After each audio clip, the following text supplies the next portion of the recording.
Hello everybody, this is Money Mom. Welcome back to the channel. Today I wanted to talk to you guys about how being financially prepared is a form of self-care. I'm going to get right into it. One thing I want to share though before starting on the video is I did something for myself. Taking your advice, I actually went to Walmart and bought a couple nightgowns. This one was only $15.99. It's super comfortable. So thank you subscribers for giving me that excellent suggestion. It was an excellent value, so thank you. So now I'm going to get started on this video, but before starting, I wanted to share with you why I'm doing this. I recently was grocery shopping and I met a very nice lady, and I don't know the full story. I didn't ask a bunch of personal questions, but she was just talking to me about that she was out shopping and that, you know, she was mentioning about that her and her husband had both, you know, lost their jobs, you know, during 2020, and she had just recently replaced her job, but it wasn't making as much money as before and all of that, and that they are really struggling financially. And, you know, we just chatted about it for a little bit, and it got me thinking. Now, I don't know this particular person's situation, and you guys know I'm all about personal finance. I'm not walking in anyone's shoes. And so if somebody's not prepared financially, I don't know why that is, and that's that person's business. But that being said, it got me thinking about anybody's financial situation. Many times people get a paycheck and they spend most of it. They might save a little bit, but they never think about loss of income. And that's primarily what we're talking about today, is loss of income. There's all sorts of other things that can happen, but many people just think that they're always going to get their paycheck no matter what. And I've heard this said many times that many people don't even have 1 month of bills in their savings.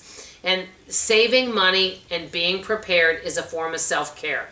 I used to think having 90 days set aside of bills is good enough, but now because of, you know, what's happened recently, as we know in the last year and a half or so, I have found that to not be the case.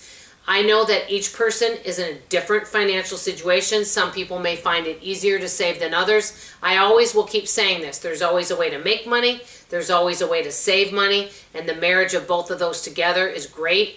There's always things that we can do. Everybody has choices. Now, like I said, I don't know your personal situation, so I'm not making any judgments on you.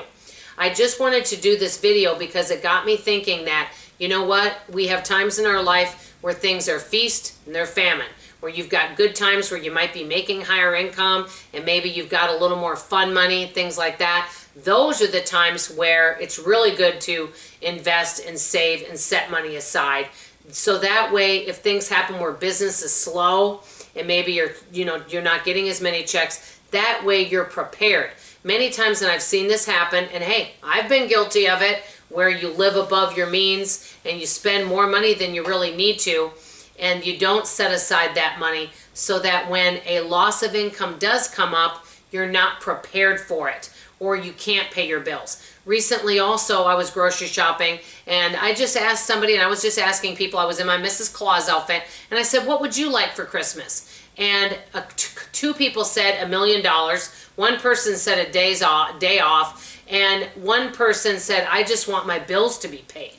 And so why is that? Now, like I said, I don't know their situation, but that's why I feel I would love to encourage all of us to be a good steward of what we have and to do the best we can with what we have, which I think many of us are, and to really encourage each and every one of us to do what we can to save money so that if we do have a loss of income, whether it's any kind of loss of income, whether you have a job, whether retirement, any of that, that we have some money set aside.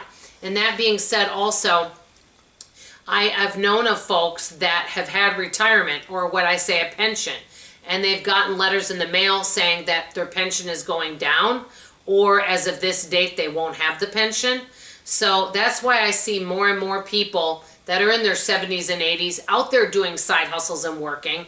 My oldest mystery shopper that's out working right now is 93, and she's out doing shops for extra money. Nothing wrong with that, and she loves it. So she's very bright and articulate. So my view about this topic, and I'd never like to use the word advice, my suggestion for all of us is for self-care, is to do what we can to set money aside so if something does happen, we have something to fall back on. That's all I'm saying. Let me know what you guys think of this topic. I love you. I appreciate you. And like always, I'll see you on the next video. Bye-bye.